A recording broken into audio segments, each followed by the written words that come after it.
سب کو ٹھکانوں پہ بٹھا کر فرشتوں سے کہے گا جاؤ انہیں سلام کرو، تو چاروں طرف سے فرشتے آئیں گے، سلام علیکم سلام علیکم سلام علیکم۔ وہ کہیں گے یار تسی فرشتے ہو کہ سانو کیوں سلام کر رہے ہو؟ وہ کہیں گے بما صبرتم، جو فیصلہ آباد میں صبر کیا تھا نا، آج اس کے بدلے میں آپ کے رب نے کہا ہے کہ ہم آپ کو سلام کریں، تو وہ لاکھوں کروڑوں فرشتے سلام کریں گے۔ اے نہیں آج گارڈ آف آنر ہو رہے تھے، کل فائدے پھندے تے چڑھے ہوئے، یہ سلام نہیں، صحیح سلام۔ تو وہ اتنے خوش ہوں گے، فرشتے سلام کرنے، فرشتے سلام کر، ایک دم میرے رب کے عرش کے پردے اٹھیں گے اور اللہ اپنا دیدار کرا کے سامنے آئے گا، وہ کہے گا سلام قولا من رب الرحیم، میرے بندو تمہارا اب رب بھی تمہیں سلام پیش کرتا ہے۔ تو 30ویں پارے میں نا ایک جگہ اللہ نے بڑا خوبصورت بیان کیا ہے جنت کی نعمتوں کا، ان للمتقین مفازا، بہت بڑی کامیابی ہے تقوی والوں کی، حدائق و اعنابا، عالی شان باغات ہیں، انگوروں کے گچھے ہیں، وقواعب اترابا، ایسی تعریف حور کی پورے قرآن میں نہیں ہے جو یہاں تعریف کی ہے، اور پھر وہ نعمت بیان کی ہے جو پورے قرآن میں نہیں۔ جنت کی سب سے بڑی نعمت ہے اللہ کا دیدار، اللہ سے گفتگو۔ اللہ تعالیٰ میدان مزید میں سارے جنتیوں کو اکٹھا کرے گا اور وہاں پر مجلس لگائے گا، ایمان والے مرد اور عورتیں تو یہاں ہوں گے، حوریں محلوں میں ہوں گی، وہ یہاں نہیں ہوں گے، وہ اپنے محلوں میں اللہ کو دیکھیں گے۔ ابھی تک کسی نے اللہ کو نہیں دیکھا سوائے ہمارے نبی کے، تو اللہ فرمائیں گے میرے مہمان آئے ہیں، میرا وفد آیا ہے، کھانا کھلاؤ۔ تو جب وہ کھانا کھائیں گے تو کہیں گے جنت کا کھانا تو کچھ بھی نہیں ہے، جنت کا کھانا۔ پھر اللہ کہے گا انہوں نے کھانا کھا لیا ہے، پانی پلاؤ۔ وہ ایسے ڈرنک ہوں گے مشروب کے سلسبیل کا چشمہ بھی انہیں حقیر لگے گا۔ پھر اللہ کہے گا پھل کھلاؤ، وہ پھل ایسے لذیذ ہوں گے کہ جنت کے پھلوں کو کہیں گے یارو تو کچھ بھی نہیں۔ پھر اللہ کہے گا اب میرے دیدار کے لیے آیا، انہیں جوڑے پہناؤ، جوڑے۔ اب جوڑا پہننے کے لیے بھائی کہتے لوگ کئی جوڑا تبدیل کرنا ہے نا، دنیا میں ہم کیا کرتے ہیں ڈریسنگ روم میں جا کے کپڑے بدلتے ہیں، باہر سین میں تو نہیں کھڑے ہو کے کپڑے بدلتے۔ تو اب یہ اتنا بڑا لاکھوں کروڑوں اربوں کا مجمع ہے، مرد عورت، اللہ کہے گا کپڑے پہناؤ۔ تو کیا خیال ہے آپ کا کہ اگلے اتاریں گے اور دوئے پہنائیں گے؟ نہیں، ایک امر ہوگا اور اگلے کپڑے غائب ہو جائیں گے اور نئے کپڑے جسم پہ آ جائیں۔ سبحان اللہ۔ اور وہ کپڑے کدھر گئے؟ واشنگ مشین کوئی نہیں، غسل خانہ کوئی نہیں، صابن کوئی نہیں، تولیہ کوئی نہیں، صرف کوئی نہیں، تو وہ کپڑے کدھر گئے؟ وہ اللہ کے علم غیب میں غائب ہو گئے اور نئے کپڑے جسم پہ آ گئے۔ پھر اللہ فرمائے گا خوشبو لگاؤ، تو ایک ہوا چلے گی، اس کا نام ہے مسیرہ۔ میرے نبی نے فرمایا وہ ہوا تمہیں اتنے سلیقے سے خوشبو لگائے گی کہ تمہاری بیوی بھی ایسے نہیں لگا سکتی۔ تو جب یہ سب کچھ مکمل ہو جائے گا تو اللہ فرمائیں گے میرے مہمانوں نے کھا بھی لیا، پی بھی لیا، پھل بھی کھا لیے، کپڑے بھی پہن لیے، خوشبو بھی لگا لی، ہاں میرے بندو کوئی وعدہ باقی ہے جو پورا نہیں ہوا؟ کہیں گے نہیں یا اللہ سارے پورے ہو گئے۔ ان کو بھلا دے گا کہ ابھی تو دیدار ہونا ہے، تو کہیں گے یا اللہ سارے پورے ہو گئے۔ اللہ کہیں گے نہیں ایک وعدہ باقی ہے۔ وہ کہیں گے یا اللہ وہ کون سا؟ تو نے دوزخ سے بچا لیا، تو نے ہمارا حساب آسان کر دیا، تو نے پل سے ہمیں گزار دیا، تو نے ہمیں اپنے عذاب سے بچا لیا، تو نے ہمیں جنت میں پہنچا دیا، اپنے دربار میں بٹھا دیا، اب وہ کون سا وعدہ باقی ہے؟ کہے گا ان لکم عند اللہ موعظہ یرید ان ینجزکموہ، نہیں میرے بندو بندیو، ایک وعدہ اب باقی ہے جو پورا ہونے لگا ہے۔ اللہ کی آواز آئے گی، رضوان، جنت کا بڑا فرشتہ کہے گا لبیک ربنا وسعدیک، اللہ کہے گا ارفع الحجب بینی و بین عبادی و زواری، اٹھو اور میرے بندوں کے درمیان پردے ہٹا دو، میرے بندے مجھے دیکھیں، مجھ سے بات کریں۔ تو اللہ کو کیسے دیکھیں گے؟ ان دو آنکھوں سے نہیں۔ یہ جو باڈی اس وقت ہے 6.25 فٹ کی، اس میں 10 کھرب سیل ہیں، 10 کھرب، اور ہر سیل میں ہر عضو بننے کی صلاحیت موجود ہے۔ جنت میں یہ قد ہوگا 125 فٹ، تو 6 فٹ میں 10 کھرب ہیں، تو 125 فٹ میں کتنے سیل ہوں گے؟ کھرب ہا کھرب۔ جب اللہ پردہ ہٹائے گا تو ہر سیل کے اندر آنکھ پیدا ہو جائے گی، ان کھربوں آنکھوں سے اللہ کا دیدار کریں گے۔ اس کی جو لذت ہے، از لذت دیدارش خسرو چ دواں گفتن، سر دادن و جان دادن نادیدہ رخ یارے۔ خسرو اللہ کو دیکھے بغیر سولیوں پہ چڑھ گئے، آروں سے چر گئے، تو امیر خسرو فرماتے ہیں، خسرو ابھی تو اللہ کو دیکھا نہیں اور ایسی قربانیاں دے دی، جب اللہ کو دیکھیں گے تو کیا نشہ ہوگا۔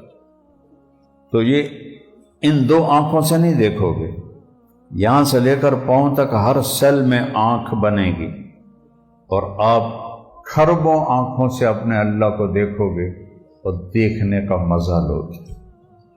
اور پھر جب اللہ سے بات ہوگی اور اللہ آپ سے بات کرے گا، ان دو کانوں سے نہیں سنو گے، ہر سیل میں اللہ کا سننے کی طاقت پیدا کرے گا، اور کھربوں سیلز کے ساتھ آپ اللہ کی آواز کو اپنے اندر محسوس کرو گے۔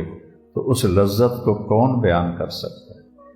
30ویں پارے میں اللہ نے یہ بیان کیا ہے، یا ایتھا النفس المطمئنہ ارجعی الی ربک، ارجعی الی الجنت نہیں کہا، ارجعی الی ربک، آجا اپنے رب کے پاس۔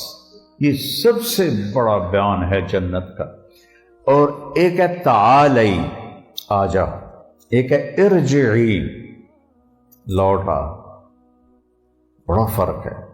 تعالی آؤ، آؤ، کہنے والے کے بول میں انتظار کا کوئی معنی نہیں، کہتا آ جاؤ، لیکن ارجعی میں کہنے والے کے بول میں انتظار ہے، آ جاؤ نا، واپس آ جاؤ نا، لوٹ آؤ نا۔ لوٹ آؤ میں انتظار ہے، آ جاؤ میں انتظار نہیں ہے، خبر ہے۔ تو یہاں کیا لفظ ہے، میں اس کی لذت کیسے بتاؤں آپ؟ میں کہہ رہا ارجعی، واپس آ جاؤ، لوٹ آؤ، کدھر؟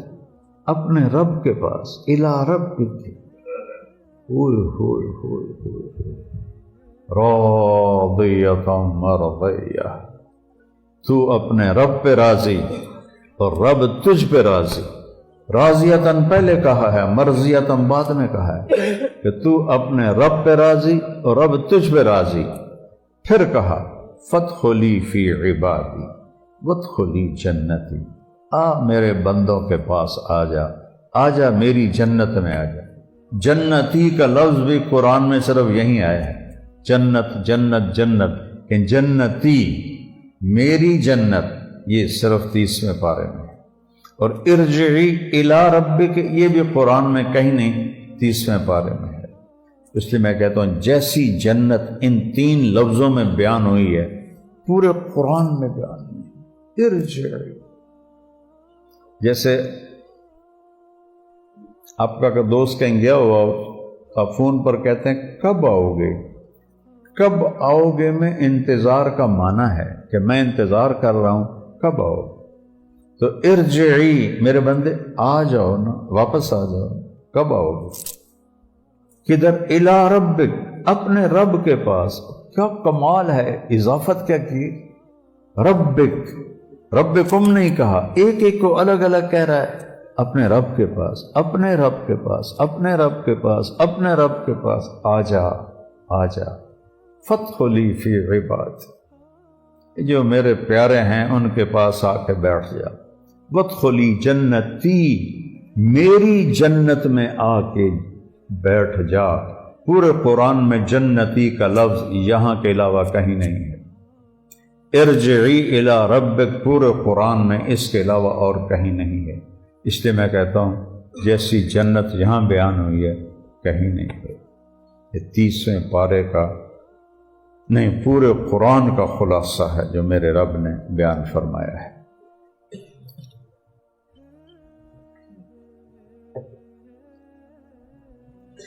تو میرے عزیزوں، میرے بھائیوں، رمضان رخصت ہو رہا ہے، تو ان 2-3 راتوں تو میں اپنے اللہ کو راضی کر. میں کہتا ہوں سب سے آسان ہے اللہ کو راضی کر. آسمان تک گناہوں کو پہنچا دے اور آدھی زبان سے کہہ دے یا اللہ معافی، تو اللہ کہتا جاؤ معاف کر دے. ایسا رب کہیں دیکھا ہے؟ تو بھائیوں، ان بچوں سے بھی کہتا ہوں، اپنے آپ کو بھی کہتا ہوں، سارے دوستوں سے کہتا ہوں، اپنے اللہ سے صلح کر لیں، اپنے اللہ کو منا لیں کہ زندگی کے معراج ہی یہ ہے کہ اللہ راضی ہو جائے. اور جب ہم دنیا سے جا رہے ہوں تو اللہ یہ کہہ رہا ہو ارجعی الی ربک راضیۃ مرضیہ فادخلی فی عبادی وادخلی جنتی. اور کوئی مشکل نہیں ہے. آپ اندازہ لگاؤ چھوٹی سی زندگی کے لیے کتنا تھکتے ہیں ہم لوگ، چند سالوں کی ضرورت کے لیے کتنے پاپڑ بیلتے ہیں. اور جنت جیسی دولت، اللہ کی رضا جیسی دولت،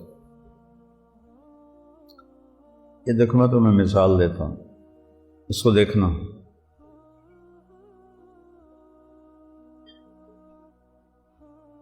قطرہ گر گیا ہے، اب پانی کی تری لگی ہوئی ہے، ٹھیک ہے، آپ محسوس کر رہے ہیں، نظر نہیں آ رہی ہوگی، قریب والے دیکھ رہے ہیں.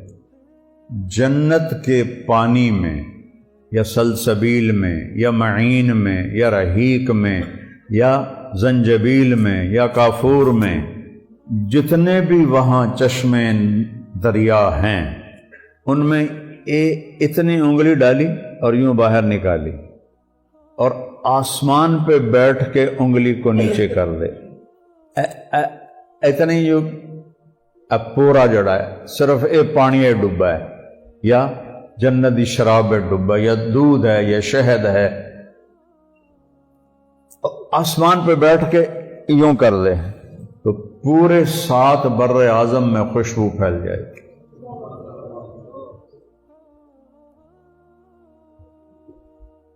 مہنگی سے مہنگی خوشبو لگاؤ، آدھے گھنٹے بعد لگتا لائی کوئی نہیں. ناک جو ہے وہ ناک کے جو سینسر ہیں وہ اس کے عادی ہو جاتے ہیں تو پتہ ہی نہیں جاتا. دوسروں کو پتہ لگتا ہے کہ اس نے خوشبو لگائی، اپنے آپ کو پتہ ہی نہیں لگتا.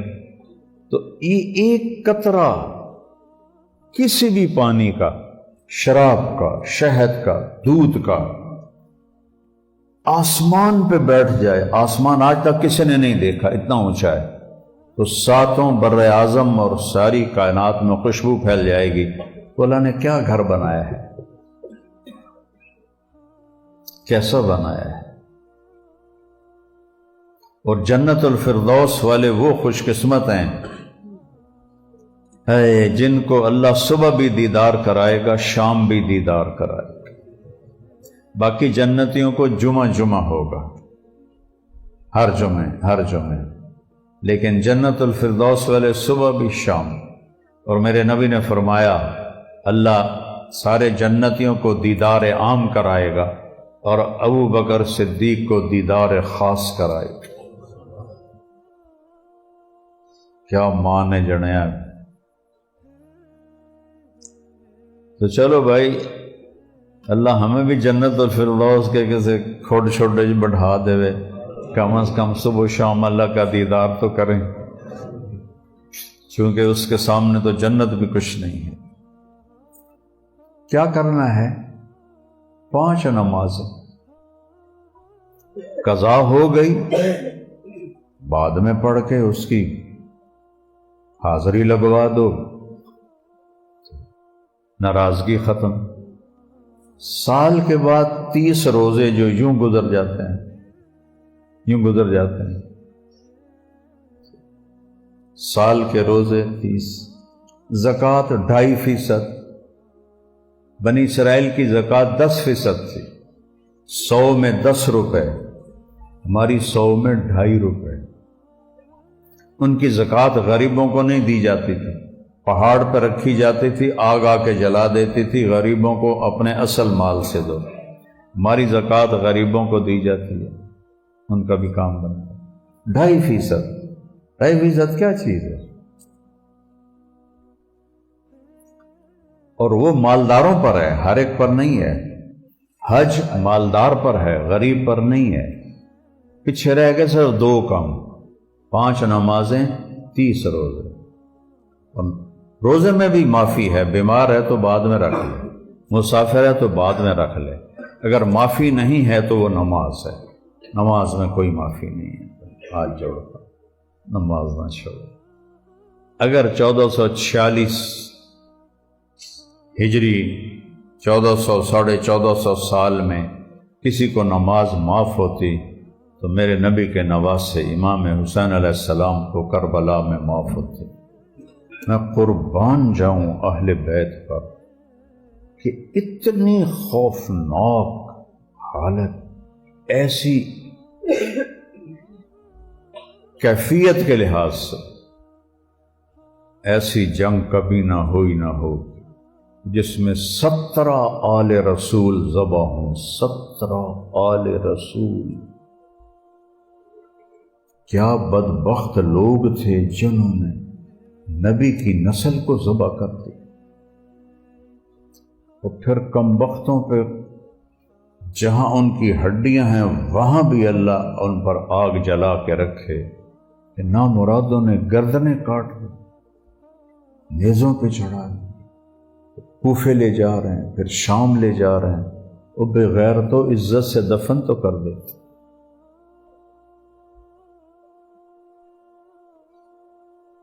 یزید نے نہیں کہا تھا کہ قتل کرنا، لیکن اس نے ان 3000 دا سر کیوں نہیں لایا؟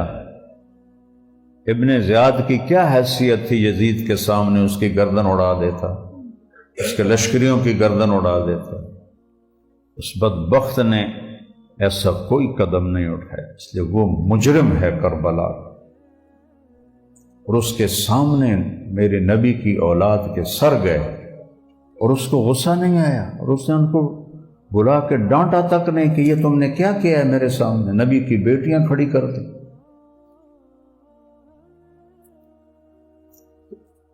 ایسی خوفناک حالت میں امام حسین نے نماز نہیں چھوڑی، تو انہوں معافی مل سکتی؟ دسو، نہ چھوڑ، نماز نہ چھوڑ۔ اس کے بعد ایک حدیث سناتا ہوں، دنیا و آخرت بن جائے۔ میرے نبی نے فرمایا 4 کام کر لو، دنیا بھی تمہاری، آخرت بھی۔ صدق و حدیث، ہمیشہ سچ بولنا، جھوٹ نہ بولنا۔ اللہ نے جھوٹوں پہ لعنت کی ہے، فنجعل لعنت اللہ علی الکاذبین، ظالموں پہ لعنت کی ہے، کافروں پہ لعنت کی ہے۔ اذن مؤذن لعنت اللہ علی الظالمین، لعنت اللہ علی الکافرین، کافروں پر، ظالموں پر، جھوٹوں پر اللہ نے لعنت کی ہے۔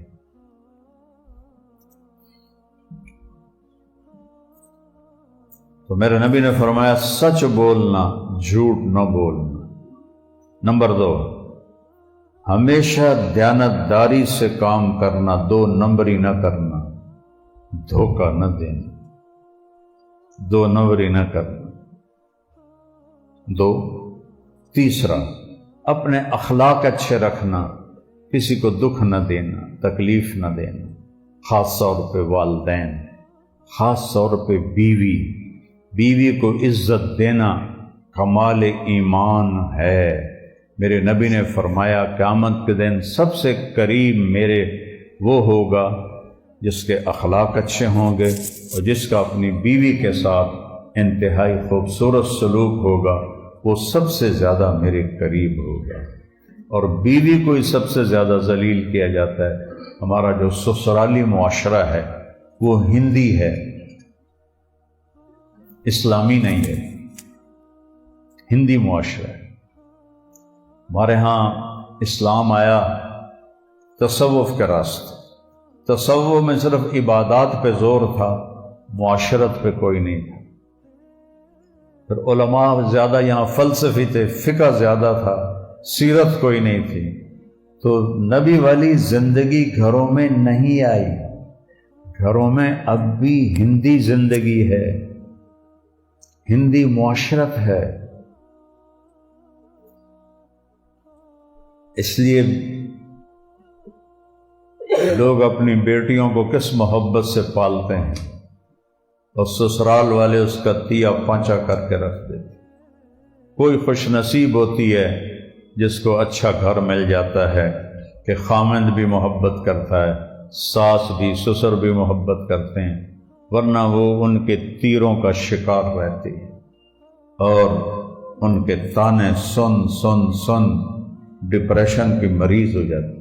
کہیں اس کا الٹ بھی ہوتا ہے کہ لڑکی اتنی بدتمیز ہوتی ہے کہ گھر کو جلا دیتی ہے۔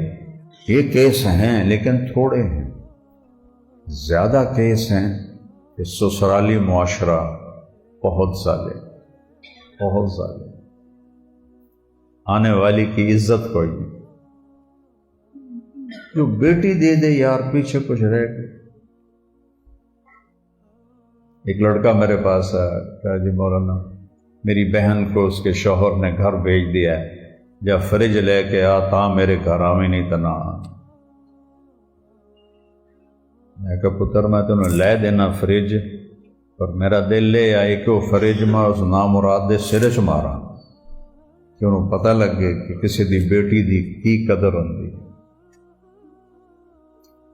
ایسے درندے بیٹھے ہیں، لسٹیں بھیجتے ہیں بچی والوں کو، اے دیو اے دیو اے دیو اے دیو۔ ایسے گھر میں کبھی بیٹی نہ دینا۔ پھر دوسرا ظلم ماں باپ کرتے ہیں، خامد بدتمیز ہے، نہیں ٹھیک ہوگا طلاق لے لو۔ ساس سسر بدتمیز ہیں، نہیں بدلیں گے، طلاق لے لو۔ کیوں اپنے جگر جان کو برباد کرتے ہو؟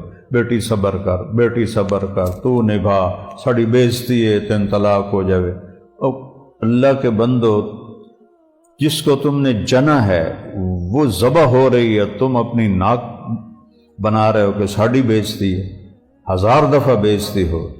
اپنی بچی کو بچاؤ، اپنی بہن کو بچاؤ، اپنی بیٹی کو بچاؤ۔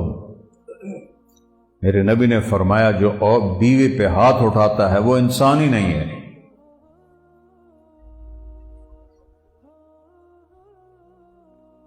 تو بیویوں سے اچھا سلوک کرو، بیویوں سے کہتا ہوں خامدوں سے اچھا سلوک کرو۔ دونوں، میرے نبی نے کہا سب سے بہترین وہ ہے جو بیوی سے اچھا سلوک کرے، اور فرمایا سب سے بہترین عورت وہ ہے جو خامد سے اچھا سلوک کرے۔ دونوں کو برابر کیا۔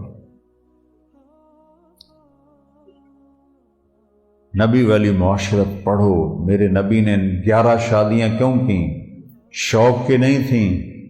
شوق کی ہوتی تو 25 سال کی عمر میں 40 سال کی بیوہ سے کوئی شادی کرے گا؟ یہ میرے شاگرد بیٹھے ہوئے ہیں، ان کے ماں پیو پکڑ لیں، چلا 40 سال دی بیوہ شادی کر، انشاءاللہ ایسی دوڑ لاوے گا کہ ساری زندگی ماں پیو نے شکل ہی نہیں دکھاوے۔ اور میرے نبی نے 40 سال کی 2 دفعہ بیوہ ہوئیں، ان سے شادی کی اور 25 سال ان کے ساتھ گزار لیے۔ جب 50 سال کی عمر ہوئی تو پھر 10 شادیاں کی۔ فرمایا میں نے جہاں شادی کی اللہ نے کہا میں نے شادی کی، میں نے خود نہیں کی، اللہ نے کہا۔ کیوں؟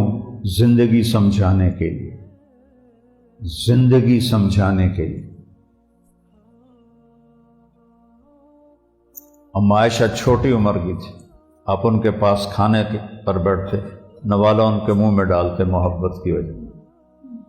ایک نوجوان میرے پاس آیا، کہا جی میری بیوی سے بڑی لڑائی ہوتی ہے، مجھے کوئی تعویذ دو کہ وہ سیدھی ہو جائے۔ میں کہتا ہوں میں سچی دسا، بیوی تے کوئی تعویذ اثر نہیں کرتا۔ باویں تو شیخ عبد القادر جیلانی کو بھی تعویذ لے آویں نا، بیوی تے کوئی تعویذ اثر نہیں کرتا۔ کہنے لگا پھر کیا کروں؟ میں کہا وہ کرو جو میرے نبی نے کیا۔ کہا کیا کیا؟ میں نے کہا جب بھی کھانے پر بیٹھو 2-3 نوالے اس کے منہ میں خود ڈال دیا کر۔ کہا اس سے کیا ہوگا؟ میں کہا وہ مڑ تو ویکھیں کی ہوگا۔ کچھ 8-10 دن گزر گئے، اس کا فون آیا ویسے ہی حال پوچھنے، مجھے اپنی بات یاد آ گئی۔ میں نے کہا وہ میری بات پہ عمل کیا تھا؟ آندھا جی نہیں کوئی نہیں۔ میں کہا کیوں؟ کہ شرم آمدی۔ میں کہا لڑدیں شرم نہیں آمدی؟ عورت بیچاری کمزور، اس سے لڑنا بھی کوئی مردانگی ہے۔ شرم کی بات تو یہ ہے کہ تم ایک کمزور سے لڑتے۔ میں کہا چل دوپہر کا وقت ہے، اسے لقمہ کھلا پھر مجھے فون کر۔ تو عصر سے پہلے اس کا فون آیا کہ مولانا صاحب کمال ہو گیا۔ میں کہا کیا ہوا؟ کہ میں نے ایسے جو نوالا اس کے منہ میں ڈالا تو اس کا منہ ایسے ہو گیا، وہ چباونا بھول گئی، اور کہنے لگی اے تو آپ تو کر نہیں سکتا، تینوں کہیں پٹی پڑھائی۔ تو وہ کہنے لگا مجھے مولانا طارق جمیل نے پڑھائی۔ تو کہا اس نے ایسے اپنی جھولی اٹھا لی اور دینے لگی مجھے دعائیں، میرے بچوں کو، میرے گھر کو۔ 2 بول محبت کے آپ لوگوں کا دل خرید سکتے، ایک مسکراہٹ سے آپ لوگوں کے دل خرید سکتے۔ لیکن یہاں ذہن ہے میں خامندہ، میری نوکر ہے، میری ماں دی بھی خدمت کرے، میرے پیو دی بھی خدمت کرے، میری بھینوں دی بھی خدمت کرے، میرے بھائیاں دی بھی خدمت کرے۔ وہ تیری نوکرانی ہے یا بیوی ہے؟ اس کے ذمہ ہی نہیں۔ میں ممبر رسول پہ بیٹھا ہوں، بیوی کے ذمے میرے ماں باپ کی خدمت نہیں ہے، میری بہنوں بھائیوں کی خدمت نہیں ہے، صرف اپنے خامد کے لیے وہ آئی ہے۔ اس سے تو ہماری اولادیں ڈپریشن کا شکار ہو کے پیدا ہو رہی ہیں، تو آنے والی لڑکی پر اتنا پریشر ڈالتے ہیں تو ڈپریشن کا شکار ہو جاتی ہے، اور اندر پلنے والا جو بچہ ہے وہ بھی ڈپریشن زدہ پیدا ہوتا ہے۔ تو سچ بولو نمبر 1، کسی کو دھوکہ نہ دو نمبر 2، کسی کی دل آزاری نہ کرو، اس کو میں نے تھوڑا تفصیل سے بیان کیا ہے کہ کسی کے ساتھ بدتمیزی نہ کرو، اور چونکہ بیویوں کو بہت حق تلفی ہوتی ہے۔ اور ایک دوسری چیز کہ بیٹیوں کو بہنوں کو وراثت میں حصہ نہیں دیتے، لوگ خود کھا جاتے ہیں، بہت بڑا ظلم ہے۔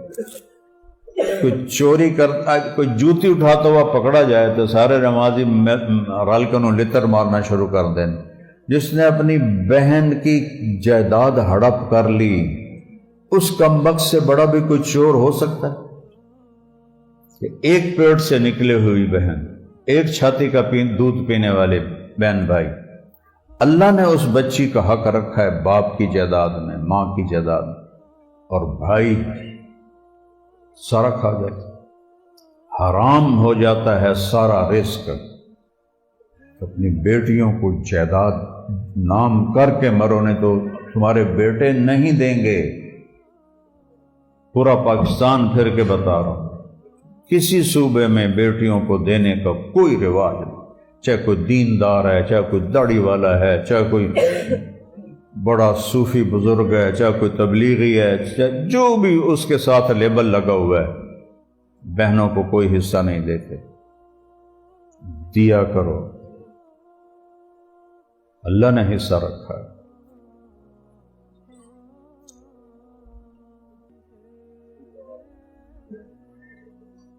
اور چوتھی بات فرمائی عفت فی طعمۃ، رزق حلال کمایا کرو، رزق حلال۔ اور کیا خوشخبری سنائی، جو صبح سے شام تک رزق حلال کماتا ہے اس کے اس دن کے سارے گناہ معاف ہو جاتے ہیں۔ کیا کمال ہے، جو صبح سے شام تک رزق حلال کماتا ہے اس کے اس دن کے سارے گناہ معاف ہو جاتے ہیں۔ یہ 4 کام ہو، 5 نمازیں، 30 روزے، زکوٰۃ فرض ہے تو وہ، حج فرض ہے تو وہ، اس کے بعد 4 کام، سچ بولنا ہے، جھوٹ نہیں، دیانتداری سے معاملہ کرنا ہے، دھوکہ نہیں، 2 نمبری نہیں، اخلاق اچھے رکھنے ہیں، کسی کو ذلیل نہیں کرنا، گالیاں دینا، ذلیل کرنا، یہ انسانیت نہیں۔ چوتھا رزق حلال کمانا ہے، تو اتنی بڑی آخرت جنت بن جائے گی۔ اور پھر اس میں اتنی گنجائش ہے، یہ ہو جائے 19 کوئی غلطی ہو جائے تو اللہ کہتا آ کے توبہ کر، میں معاف کر دوں۔ شرک معاف کر دیتا تو یہ تو چھوٹی چیز ہے۔ تو سارے بھائی اس کے ارادے کرو، اور آپ مختلف جگہوں سے آئے ہو، یہاں اسماعیل مسجد تبلیغی مرکز ہے، وہاں جایا کرو جمعرات کو، اور مہینے میں صرف 3 دن تبلیغ میں لگا لیا کرو، صرف 3 دن۔ آپ کی زندگی آہستہ آہستہ آہستہ آہستہ ادھر سے ادھر ہو جائے گی، پوری زندگی بدل جائے گی، صرف 3 دن لگے گا۔ تو نیت کرتے ہو سارے انشاءاللہ؟ کسی سے لڑے ہوئے ہو تو معاف کر دو، کوئی آپ سے ناراض ہے تو معافی مانگ لو، کسی سے تم ناراض ہو تو جا کے معاف کر دو، تاکہ یہ روزے جو رکھے ہیں یہ قبول ہوں، ورنہ قبول نہیں ہوتے۔ اور عید سے پہلے روزے کی زکوٰۃ ادا کرو۔ تو ادا تو گندم سے بھی ہو جائے گی، لیکن اگر آپ کو اللہ نے وسعت دی ہے تو کشمش کے لحاظ سے آپ اپنے روزے کا فدیہ دو، صدقہ دو، تو غریب کا گھر عید اچھی گزار لے گا، آپ کو دعائیں دے گا۔ تو اللہ کو سخی سے پیار ہے، سخی سے محبت ہے، بخیل سے اللہ دوستی لگاتا نہیں، اور سخی سے اللہ دوستی توڑتا نہیں، اللہ کی سنت۔ سارے دوست ارادہ کرتے ہیں نا انشاءاللہ۔ اور یہ ان بچوں سے بھی کہتا ہوں کہ جب اپنے گھر میں جاؤ اپنے ماں باپ کی خدمت کرو، جسمانی خدمت کرو۔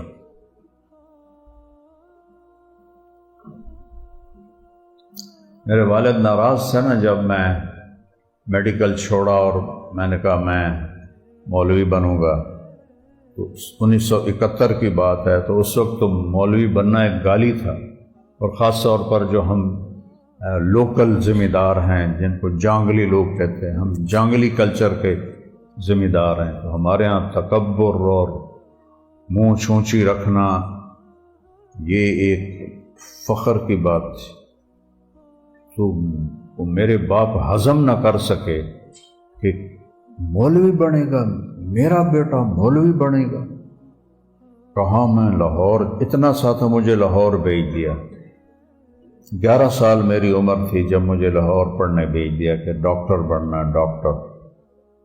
اللہ نے میرا ہاتھ پکڑا، آج آپ کے سامنے بیٹھا ہوں، اتنی بڑی میری خوش قسمتی ہے۔ میرا چھوٹا بھائی ڈاکٹر ہے۔ تو میرے والد نے مجھے کہا میرے گھروں نکل جا، جب تو مولوی بننا تو میرے گھروں نکل جا، 2 باری آخیا نکل جا، نکل جا۔ میں راون چلا گیا، وہاں جا کے داخل ہو گیا۔ تو میں نے کیسے راضی کیا اپنے باپ کو؟ خدمت سے،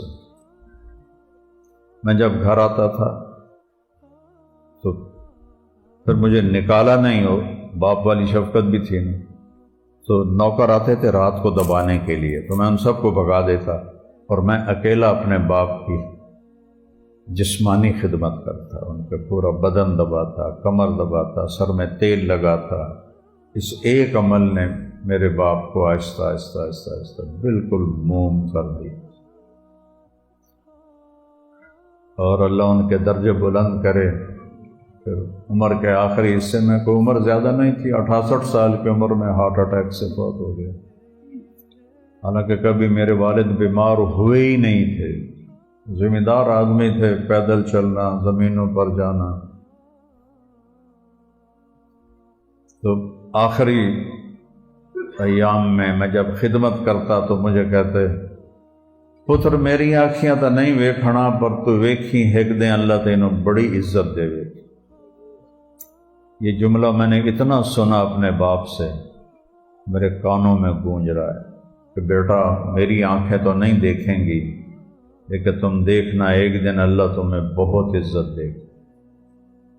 اللہ نے مجھے دکھایا، میرے باپ نے تو نہیں دیکھا، وہ تو پہلے چلے گئے۔ خدمت، ان بچوں سے کہہ رہا ہوں، اپنے والدین کی جسمانی خدمت کرو، کپڑے دھوو، ان کے ناشتے تیار کرو، ان کے کپڑے استری کرو، اپنی ماں کی خدمت کرو، باپ کی خدمت کرو، اپنے رشتہ داروں سے ملو، کوئی لڑے ہوئے ہوں تو ان میں صلح کراؤ۔ صلح کرانا بہت بڑا عمل ہے۔ ہر دفعہ ان بچوں کو جاتے ہوئے کہتا ہوں جب یہ چھٹیوں پہ جاتے ہیں کہ ایک مثالی عالم بنو۔ صرف عالم وہ نہیں جو مسجد میں نماز پڑھا کے گھر چلا جائے یا مدرسے میں سبق پڑھا کے گھر چلا جائے۔ عالم وہ ہے جو معاشرے پہ اثر انداز ہو، انہیں اللہ کے قریب کرے، اللہ کے نبی کے قریب کرے۔ سارے بھائی نیت کرتے ہیں، درود شریف پڑھو۔ اللہم لک الحمد کما انت اہلہ فصل علی محمد کما انت اہلہ وفل بنا ما انت اہلہ انک اہل التقوی و اہل المغفرہ۔ یا اللہ، یہ مبارک رات ہے جہاں جہاں لوگوں نے قرآن ختم کیا ہے، دعائیں مانگی ہیں، ساری دعائیں قبول فرما۔ یا اللہ، تیرے محبوب کی امت پر بڑا سخت وقت آیا ہوا ہے، میرے مولا تیرے سوا کوئی کارساز نہیں ہے، پوری امت ضعیف کمزور ہے، اپنے گناہوں کی وجہ سے یا اللہ پستی میں گری ہوئی ہے، اور یہود و نصارہ کے قبضے میں ساری دنیا آ گئی ہے۔ ہم تیری بارگاہ میں اس مبارک رات میں فریاد کرتے ہیں، پوری دنیا کو یہود و نصارہ کے ظلم سے نجات عطا فرما، ان کی غلامی سے نجات عطا فرما۔ 57 ملک ہیں میرے مولا، لیکن اتنے کمزور ہیں کہ کسی میں طاقت نہیں کہ سر اٹھا کے باطل کے سامنے کھڑا ہو سکے یا بات کر سکے۔ تو نے ہمارے ایرانی بھائیوں کو ہمت دی، حوصلہ دیا، اور وہ انتہائی کمزور ہو کر باطل کی سب سے بڑی طاقت کے آگے سینہ سپر ہو گئے۔ یا اللہ ان کی مدد فرما، ان کی مدد فرما، ان کی مدد فرما، ان کو فتح نصیب فرما۔ یا اللہ بدر والے فرشتے اتار دے، یا اللہ غیب سے اپنی تائید اتار دے، باطل کی اسکیموں کو ناکام کر دے، باطل کی اسکیموں کو فیل کر دے، ان کے اسلحہ کو کند کر دے، ان کی طاقت کو توڑ دے، پاش پاش کر دے۔ یا اللہ انہوں نے جیسے ہمارے بچوں کو غزہ میں ذبح کر دیا یا اللہ، اور ہمارے ایران میں اسکول پہ حملہ کر کے اتنی بچیوں کی بوٹیاں اڑا دیں، یا اللہ یہ درندے ہیں، ان کے دلوں، ان کے سینوں میں دل نہیں ہے۔ یا اللہ ہمارے ان بچوں کو، ہمارے شہدائے غزہ کو، شہدائے ایران کو جنت الفردوس عطا فرما۔ اور یہ یہود و نصارہ جو خدائی کا دعویٰ کر رہے ہیں اور کہتے ہیں ہم سب کچھ ہیں، یہ فرعون بنے ہوئے ہیں، انا ربکم الاعلیٰ کی صدا لگا رہے ہیں، جیسے تو نے فرعون کو اس کے لشکروں سمیت پکڑ کے سمندر میں ڈبویا۔ یا اللہ ان فرعونوں کو بھی سمندروں کی نظر کر دے، ان کے اسلحہ کو کند کر دے، ان کے جہازوں کو کند کر دے، ان کی طاقت کو یا اللہ ریت کی دیوار بنا دے، اور ان کو اپنے مکر و فریب سمیت سمندر کی مچھلیوں کی ان کے جسموں کو غذا بنا دے، ان کا روب یا اللہ پوری دنیا کے انسانوں سے نکال دے، ان کو یا اللہ سرنگوں کر دے، اور یا اللہ سارے اسلامی ملکوں کو ہمت عطا فرما، حوصلہ عطا فرما، جو بھی حکمران ہیں انہیں ایمانی طاقت دے، ایمانی قوت دے، اور باطل کے سامنے سر اٹھا کے چلنے کی توفیق دے، جیسے یا اللہ تو نے ہمارے ایرانی بھائیوں کو ہمت دی کہ بالکل چڑیا اور شہباز کا مقابلہ، لیکن تو نے کرم فرمایا ابھی تک، اور باطل کو تو نے ذلیل کیا ہے، اور اہل ایمان کو تو نے عزت بخشی ہے۔ اس کو زیادہ فرما، اس کو زیادہ فرما، اور قدم قدم پر یا اللہ ان کی حفاظت فرما، ان کے چھوٹے ہتھیاروں کو بڑے ہتھیار کی طرح کام کرنے والا بنا دے، ان کی ہر سکیم کو کامیاب فرما، باطل کی ہر سکیم کو ذلیل و خوار فرما، ان کی دعائیں قبول فرما، ہماری دعائیں ان کے حق میں قبول فرما۔ یا اللہ اپنے حبیب کی امت کو بحر و بر پہ حکمرانی نصیب فرما، اور 300 سال سے باطل فرعون بنا ہوا ہے، اور جہاں چاہتا ہے تیرے محبوب کی امت کو ذبح کرنے لگ دیتا ہے، گاجر مولی کی طرح کاٹنے لگ جاتا ہے۔ یا اللہ ہم معصوم بچے کی طرح رونے کے سوا کچھ کرنے کے قابل نہیں، ہمارے حکمران بھی یا اللہ ایک کمزور ملکوں کی طاقت کے حکمران ہیں۔ یا اللہ ہم تجھ سے مدد مانگتے ہیں، تو جبریل کو اتار دے، بدر کے فرشتے اتار دے، اپنی غیبی مدد اتار دے۔ یا اللہ جیسے تو نے صحابہ کی مدد فرمائی اور آسمان سے فرشتے اتارے اور ان کو ہر جگہ کامیابی دی، آج جو باطل اور حق میں ٹکراؤ ہو رہا ہے، اور یا اللہ باطل کو اپنے اسلحہ پر بڑا ناز ہے، اپنی طاقت پر بڑا ناز ہے، یا اللہ ہمارے مسلمان بھائیوں کو تجھ پر ناز ہے، تیرے اوپر توکل ہے۔ یا اللہ تو ہمارا بن جا اور اپنی مدد کو اتار دے، اپنی مدد کو اتار دے، اپنی مدد کو اتار دے۔ ہمارے گناہوں کو نہ دیکھ، ہماری نافرمانیوں کو نہ دیکھ، ہمیں معاف فرما دے، ہم سے درگزر فرما دے، اور اپنی غیبی مدد کو شامل حال فرما دے، اور ہم سب سے تو راضی ہو جا۔ جو شہید ہو گئے انہیں جنت الفردوس عطا فرما، جو مقابلے میں کھڑے ہیں ان کے ساتھ غیبی تائید نازل فرما، اور یا اللہ جتنے بھی فحاشی عیاشی کے اڈے ہیں انہیں تباہ و برباد فرما، جتنے بھی یا اللہ شراب کے اڈے، جوئے کے اڈے، یا اللہ ان سب کو تباہ و برباد فرما۔ جتنے اجرتی قاتل ہیں جو چند ہزار پر انسان کا خون کر دیتے ہیں ان کو زندہ نہ رکھ، یا اللہ انہیں بے دردی سے دنیا سے اٹھا کے تباہ و برباد فرما۔ ہمارے ملک میں امن قائم فرما، ہماری سرحدوں کی حفاظت فرما، ہمارے لشکر کی حفاظت فرما، ہمارے محکموں کی حفاظت فرما، ہمارے صوبوں کی حفاظت فرما، ہماری دھرتی کی حفاظت فرما۔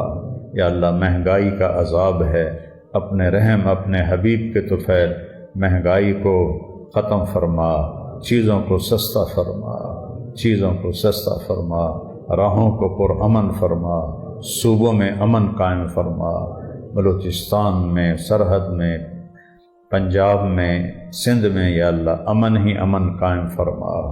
یا اللہ جتنے اہل ایمان ہے مر کے تیرے پاس آ گئے ان کی قبروں کو روشن فرما، ان کو معاف فرما۔ یا اللہ جب ہمارے جانے کا وقت آئے تو ایمان پہ خاتمہ نصیب فرما۔ یا اللہ جو بیمار ہیں ہسپتالوں میں ہیں یا گھروں میں انہیں صحت عطا فرما، اور یا اللہ جن کے لیے موت مقرر ہو گئی ہے تو انہیں ایمان پہ خاتمہ نصیب فرما۔ یا اللہ ہمیں چلتے پھرتے اٹھا، ہمیں ہسپتالوں کی موت سے بچا، ہمیں آپریشنوں کی موت سے بچا، ہمیں موذی بیماریوں کی موت سے بچا، ہمیں سہولت والی زندگی دے اور سہولت والا بلاوا دے، اور جنت الفردوس ہمارا ٹھکانہ دے۔ یا اللہ ہمارے بازاروں میں برکت اتار دے، ہمارے بازاروں سے جھوٹ نکال دے، سود نکال دے، بے ایمانی دو نمبری نکال دے، سچے تاجر بنا، سچائی والے تاجر بنا، ہماری زمینوں میں کھیتوں میں برکت دے، ہماری فصلوں میں برکت دے۔ یا اللہ میں بارشیں وقت پہ عطا فرما، میں موسم کی بارشوں سے بچا، وقت پہ بارشیں عطا فرما، ہمارے دریاؤں کو زندہ فرما، ان کو پانیوں سے بھر دے، وہ یا اللہ خشکی سے بچا، سیلابوں سے بھی بچا اور خشکی سے بھی بچا، اپنے رحم و کرم کی بارشیں ہمیں عطا فرما، ہماری زمینوں کو زرخیز فرما، ہمارے شہروں میں دیہاتوں میں امن کی فضا قائم فرما، جتنے آپس میں لڑائیاں قتل و غارت کی دشمنیاں چل رہی ہیں سب کو دوستی میں تبدیل فرما، سب کو دوستی میں تبدیل فرما، اور جو ایسے عادی مجرم ہیں جو توبہ نہیں کرنے والے تیرے علم میں، تو ان کو صفحہ ہستی سے مٹا دے، وہ جہاں بھی ہیں یا اللہ ان کے گرد گھیرا تنگ کر دے اور انہیں صفحہ ہستی سے مٹا دے۔